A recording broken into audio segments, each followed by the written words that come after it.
Cela pourrait-il être la première fois dans l'histoire qu'un différend sur les réseaux sociaux dégénère en menace d'armes nucléaires? C'est la question que soulève la BBC dans une analyse à un moment où le président Donald Trump, offensé par des publications de l'ancien chef d'État russe Dmitri Medvedev, affirme avoir ordonné à deux sous-marins armés de têtes nucléaires de se rapprocher de la Russie.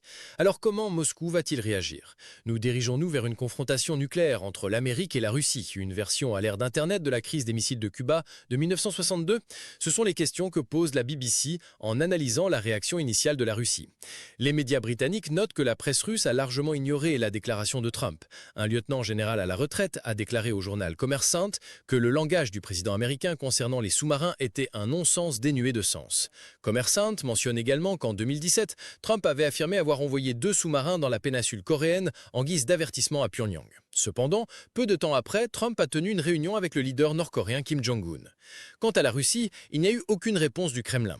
Ni le ministère russe des Affaires étrangères, ni le ministère de la Défense n'ont fait d'annonce indiquant que des sous-marins nucléaires russes étaient déployés plus près de l'Amérique. Ce qui suggère soit que Moscou étudie encore la situation et décide de ce qu'il faut faire, soit que la Russie ne ressent tout simplement pas le besoin de répondre. La réaction des médias russes suggère qu'il pourrait s'agir de la dernière option. Après l'affrontement sur les réseaux sociaux, Kim Jong-un et Donald Trump se sont rencontrés. Pendant ce temps, le président américain se dispute avec Medvedev sur les réseaux sociaux depuis des jours. La BBC va plus loin, se demandant si ce conflit pourrait également avoir un but stratégique. Être imprévisible est la façon dont Trump opère à la fois dans les affaires et en politique, prenant des décisions soudaines qui peuvent déstabiliser les rivaux et les opposants avant ou pendant les négociations. Par exemple, cela pourrait s'appliquer aux discussions sur la fin de la guerre en Ukraine. Les déploiements soudains de sous-marins pourraient entrer dans cette catégorie, dit la BBC.